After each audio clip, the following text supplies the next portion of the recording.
shoot, I was blabbing away and the camera just cut right off. Let's see if this works. I have to keep an eye on the screen, I guess. Okay, so I don't know how this is gonna work. It's hard to go back and re-talk about everything. Still running. Hey, how's it going? I would just talk for like 10 minutes. And then I looked at, oh, it turned off. Then I looked at the reading and it was like, oh, 2 seconds.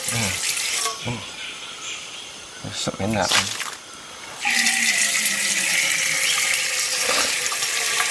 Anyway, have been having a lot of rain this week.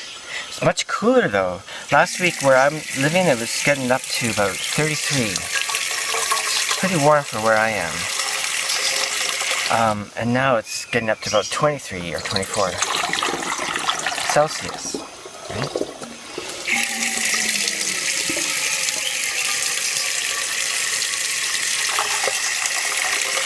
But the thing is, it's super humid now because of the rain. So I'm actually sweating more in this cooler weather than I was last week in the hot weather.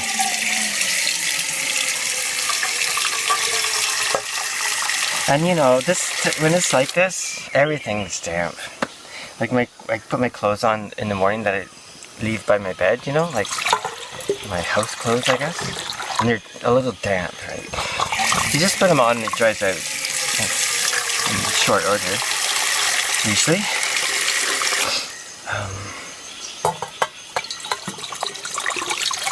That's okay. Feel so lucky. Just so like, I don't know what to say. I guess I kind of feel like I shouldn't say it anymore. A lot of people are having a hard time, right?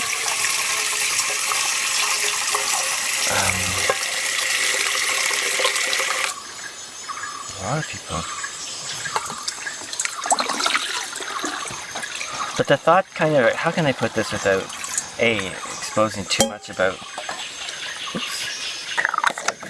world, my life. It's private, right? But anyway, I live on a very small income. And occasionally I sell an instrument or something, right? So that's good, and that makes life easier and allows me to sort of,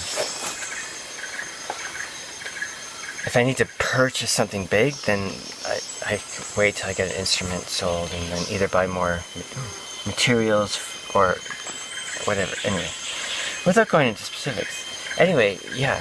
But it's a very simple life, very minimal. I keep looking behind me because every time I do one of these walks, not lately, I guess there's a lot of people that have come to hang out in the village because there's no one's working hardly.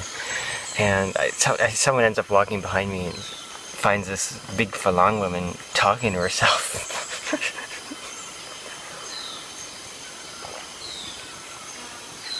Anyway, yeah.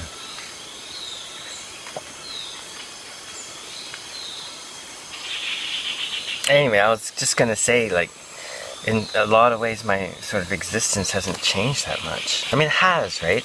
And there's this existential collective anxiety, right, that I can't help but feel. And, you know, because a lot of my friends are in a different situation, right? A lot of my Canadian, American, and European, African, anyway, friends from all over the place. Some actual friends, like, that I know, and some through Facebook and stuff that I know, but I feel kind of connected to. Anyway, so, yeah, but this very simple life, I don't have a lot of money, but I got enough to live on, right? I'm in trouble if I get super sick, but whatever. But I got water that runs by the house. I have this beautiful drinking water stream that I can walk to and spend some time in the forest, like a short walk. It doesn't, like, if I don't talk too much on these videos, it takes me about an hour. It's usually an hour and a half or so. Come here, go back. I could do it faster too, but I'm never in a rush, right? So sometimes I'll stop and chat with people and along the way. which is lovely. And yeah, so yeah, my life isn't that different, right? I'm not practicing kendo and because that's all been stopped because of this social isolation thing. Not that it's, I mean, there's social isolating here for sure, but there's no one sort of breaking down doors because like you're hearing in England and stuff, all that stuff. It's not that serious, but there's a curfew. There's a curfew here between 10 at night and I think 5 or 4 in the morning. You can't go out. It's like, again, it doesn't affect me, but some people would for work, but I guess. But yeah,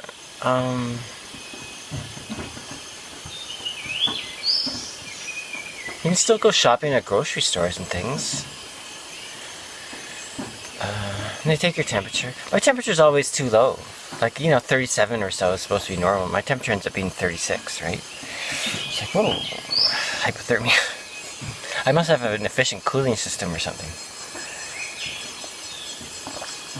Because here's what I do when I walk up, because it's so hot down in the city, right? Like it was last week, like getting 42 degrees. So I take my shirt, because I don't have a clothes, and what I do is wipe my forehead to see if I could get any heat, like false heat off my forehead. But there's no logic behind that, just what is in my head, right? Anyway, every time my temperature is a bit low, but yeah. So anyway, I don't know. The air is so good here. Once the rains came, and because there's been a lot of fires and stuff, right? And this part of Thailand, at this time of year, like March into April, is incredibly smoky, like terrible, terrible. And it's been getting worse over the last 10 years or so. But right now, it's like the air is so beautiful, and part of that is partly because there's less cars and like everywhere else, right? I don't know what to say. Anyway, whatever. This is silly. I don't know.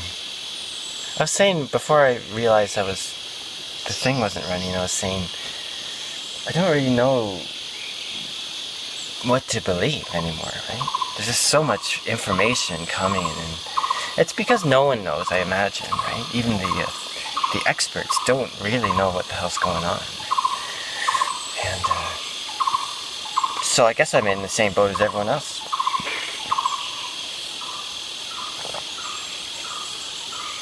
But lucky to be in Thailand, I should be grateful, which I always am, especially so now.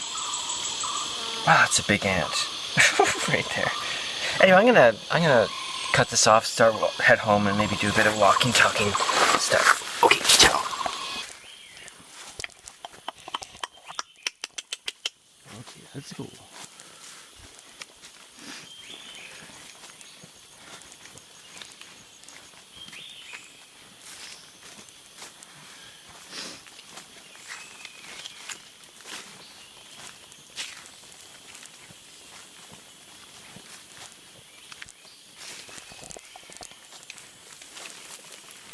Maybe you can, if you watch these videos, you might notice the difference visually, not just visually, but definitely the difference visually with these rains. And, things are just a bit lusher. And up where I am, it stays green all year round, right? Like lower down, a lot of trees drop their leaves in the hot season. But here it's always green, but still it dries out. So not only is it super green and lush, but if you notice, okay, I'm just gonna walk. Here, look. My feet.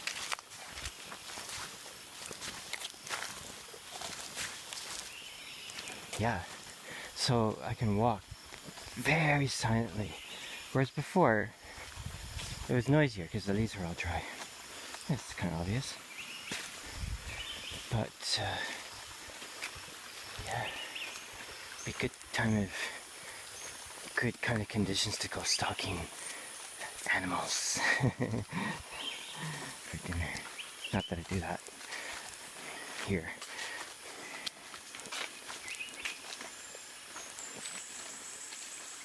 Yeah, so there's definitely a different, well, the sounds change, right? The sounds really do change.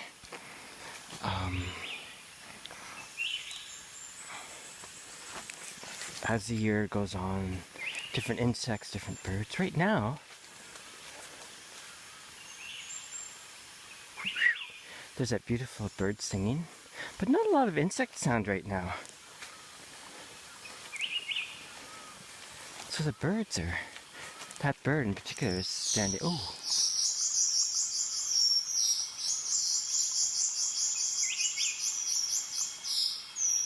Gorgeous. And now there's some cicadas coming up, I think. You can hear that buzzing sound. I can't remember who it was. Was it Paul or was it? Anyway, someone was visiting me and there was this like constant bzzz. And who was that? I think it was Paul or maybe... Anyway, someone who had come for a short overnight stay. So there was this sound, right? Hang on. Yeah, I'm back. Yeah, there's a, oops, hang on a sec. There's a tree here. We've got a duck under. Yeah, so there's this buzzing sound. Bzzz, like really high, almost electrical, mechanical sounding. Bzzz, constant. I think it was Paul actually. Anyway, and said, "Oh, what's that sound?" I went, "Those are insects." And literally he goes, "What? No way!" Like it really didn't sound like it could be insects, but it was. Yeah.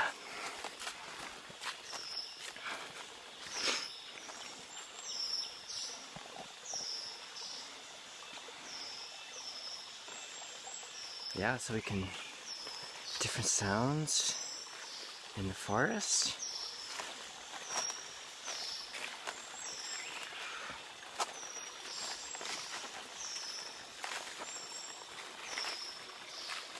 Beautiful time of year to come up in the forest. I don't, when it's in the full rainy season, I still come up for water and stuff, of course, but I don't go on the longer hikes way up high so much. If there's a nice spell of dry weather, I will, but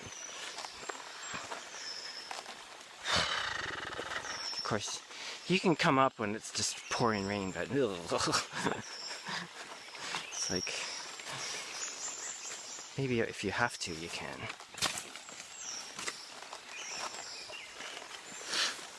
Yeah, but we've been having quite a few power outages lately, like almost every day.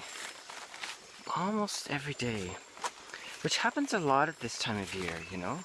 I think what it is during the cool and dry hot seasons when there's not a lot of wind and stuff, there's, you know, the branches and stuff that are about to fall but not falling.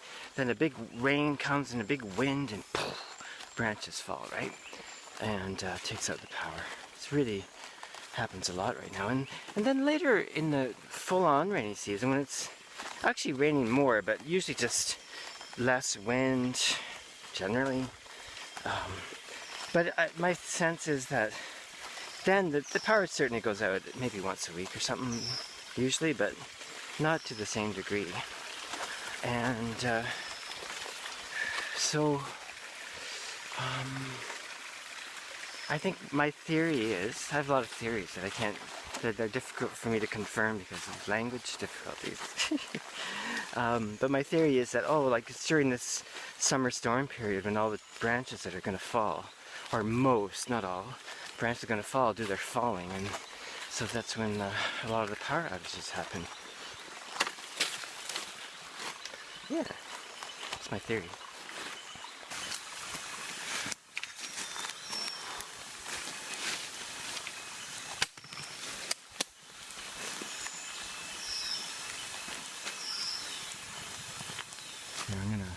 I'm just gonna stop for a while, it's a bit slippery.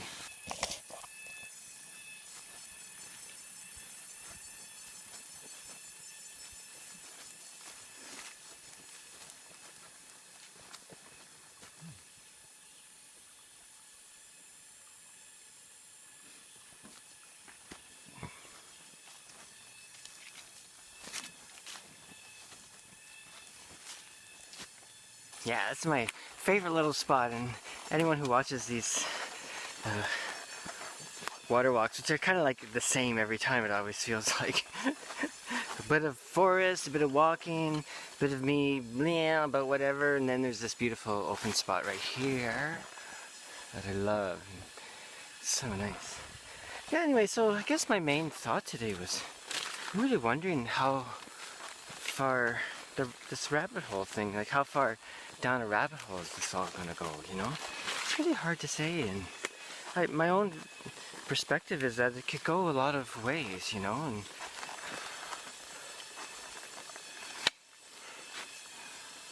some of them could be not good, right? Some of them might be actually not so bad. I mean, I suggested a few weeks ago that maybe this little virus thing's just a gentle wake-up call from nature. Smarten up. You know what I mean? Anyway, who knows? Who knows?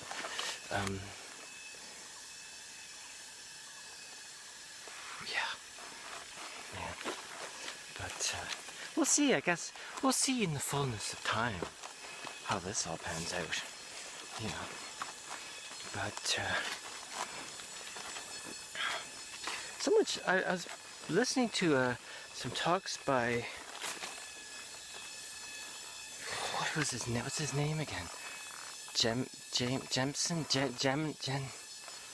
Shoot, I can't remember. My friend Monique passed on some talks with him. Anyway, he says, oh, he used to live in the death trade. Like, I guess he was working in medical care and stuff. Anyway, a lot of stuff about death and things, you know. His commentary was, one of his comments was, right now there's a lot of talking about dying, right? And it reminded him a lot of the Vietnam War, which like daily it was all the death counts. Not that they're false, that's not the point, right? But that, I guess it's just kind of interesting, right? I mean, his thing is a little bit like the Western obsession, fear of death and things like that, and not being a part of the kind of the avoidance of it, you know. And Brett Weinstein and Heather Haying have also talked about that in some of their podcasts. Yeah, interesting. Like I think about the possibilities of dying a lot, actually, and I have for a long time. Ever since I started doing solo wilderness travel, it's present, right? And I've been doing that since I was pretty young. Like I'm 62 now, right? I've been doing that since my mid-teens, sort of. I mean, my mid-teens, I wasn't going on giant trips alone, but I was getting out there. Anyway, and there's this understanding that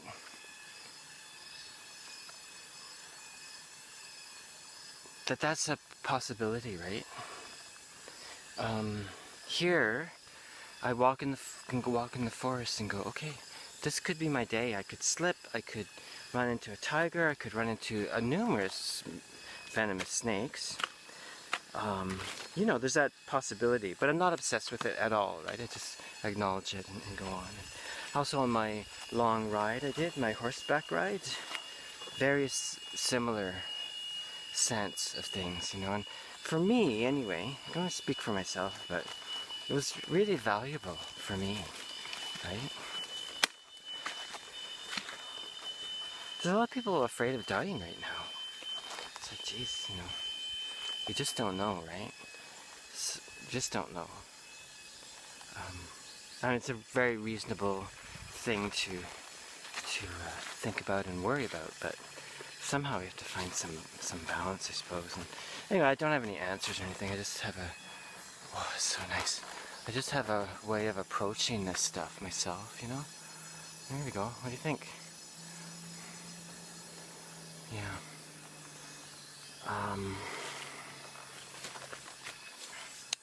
Yeah. I actually don't know what to say. Maybe I'll let it go now, and maybe I can check in next week, and maybe I'll have something better to say. But I want to show one more thing, so hang on. Okay, yeah. Oh, there's someone there. Yeah, I just wanted to show you these tanks. So anyone that's been following the saga of the water flow will know the other tanks up the hill a ways. I've shown them a few times. Now these tanks were empty. I mean, there was actually more tanks here, and this metal one I don't think was here. Anyway, but now you can see they're hooked up, right? You can see they're... I don't know about this one. Yeah, not this one. No, but this plastic one is. Yep. But I'm not sure where the water's coming from though. Well, anyway, who knows what the hell's going on. But anyway, this one is hooked up in some form. Okay. Oh, okay, well, anyway, hope everyone's doing great. À la prochaine. And see you on the flip side. You know, stay safe and all that. And for God's sakes, get out in the sun. Get out in the woods or wherever you are. They say stay inside, don't stay inside. I mean, do all the social distancing thing, and I think it's smart, you know. But important to get outside, I think. I don't know. Do what you want. Actually, just do it how you want. Okay, ciao.